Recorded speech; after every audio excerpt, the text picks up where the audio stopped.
मलाई चाहिँ आज एकदमै मोमो खान मन लागेर चाबेलमा मोमो खान गएको हो हैन।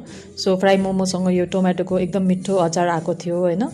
मलाई चाहिँ यो झोल मोमो एकदमै खान मन लाग्यो भएर यो फ्राई गरेको भए पनि माथिबाट मैले चाहिँ यसमा झोल हालेँ हैन। त्यसको माथिबाट चाहिँ अर्को यसमा पिरो खालको सस पनि थियो हैन। अनि त्यसमा चाहिँ मैले माथिबाट अलिकति पिरो सस पनि हालेँ है। अब हजुरलाई कतिको मनपर्छ यो चाहिँ हैन।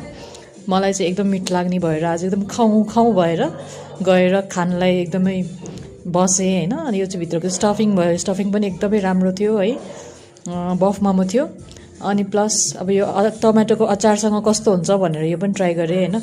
यति मिठो थियो कि यो मैले घरमा 2 प्लेट फेरि लान्छु भनेर प्याकिङ पनि दाइलाई भनेँ हैन। सो दाइलाई 2 प्लेट मोमो पनि प्याक गरिदिनु है दाइ भनेर चाहिँ यो मोमो पनि प्याक गर्न लगाएँ। सो हजुर पनि मोमो लभर हुनुहुन्छ भने चाहिँ मेरो भिडियो लाइक गरिदिनु होला है त। Thank you.